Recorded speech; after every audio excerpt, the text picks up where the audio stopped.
मी Punjab duck हवामान अभ्यासक मुक्काम पोस्ट गोगली धामणगाव तालुका शेलू जिल्हा 4 तारखेपासून ते 10 तारखेपर्यंत जोरात पाऊस पडणार आहे, मुसळधार पडणार आहे, वडे नाले पडणार आहे म्हणून हा अंदाज सगळ्या शेतकऱ्यांना लक्षात येतात। एकंदरीत परिस्थिती बघितली तर राज्यामध्ये आपण सांगितलं होतं की 27, 28, 29 ला सगळीकडे चांगला पाऊस पडेल म्हणून सगळीकडे राज्यात पाऊस चांगला झाला। आता सर्व शेतकऱ्याला सांगू इच्छितो की राज्यामध्ये आता जवळपास 1, 2, 3 दरम्यान भाग बदलत पाऊस पडणार आहे। आता सरी उसरी पावसाच्या सुरुवात होणार आहे म्हणून ह्या 3 दिवसामध्ये लक्षात घ्या।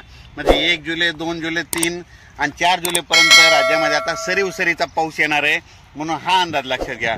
परत शेतकऱ्याला सांगू इच्छितो की राज्यात आता ह्या 3 दिवसात ज्यांना शेतीचे कामे आटपायचे तर त्यांनी आटपून घ्या, कारण की राज्यामध्ये 4 जुलैपासून ते 10-11 जुलैपर्यंत जोरदार पाऊस पडणार आहे, वडे नाले वाहणारा पाऊस पडणार आहे।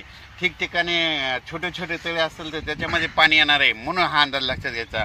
एकंदरीत परिस्थिती बघायची झाली तर राज्यामध्ये म्हणजे सध्या आता एकदम पाऊस एकदम बंद होणारच नाही, चालूच राहणार आहे म्हणून हा अंदाज सर्व शेतकऱ्यांना लक्षात घ्यायचा।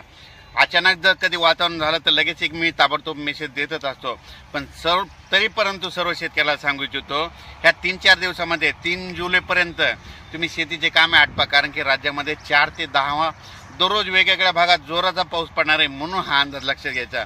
आणि योगायोगाने अंदाज सांगू इच्छितो की राज्यामध्ये काय झालं की ज्या वर्षी पुरेपूर पाऊस येतो त्या वर्षी नगर जिल्ह्याला जास्त पाऊस पडतो, बीड जिल्ह्याला जास्त पडतो, सोलापूर जिल्ह्याला जास्त पडतो, लातूर जिल्ह्याला पडतो, सातारा, सांगली, कोल्हापूर तिकडे जास्त पडतो, विदर्भात जास्त पडतो, पूर्व विदर्भात जास्त पडतो, मराठवाड्यात जास्त पडतो, उत्तर महाराष्ट्रात जास्त पडतो म्हणून हा अंदाज सर्व शेतकऱ्यांना लक्षात घ्यायचा। आणि योगायोगाने यावर्षी पुरेपूर मान्सून आलेला आहे म्हणून पुरेपूर पाऊस आलाय आणि त्याच्यामुळे यावर्षी चांगला पाऊस राज्यात पडणार आहे म्हणून हा अंदाज लक्षात घ्यायचा।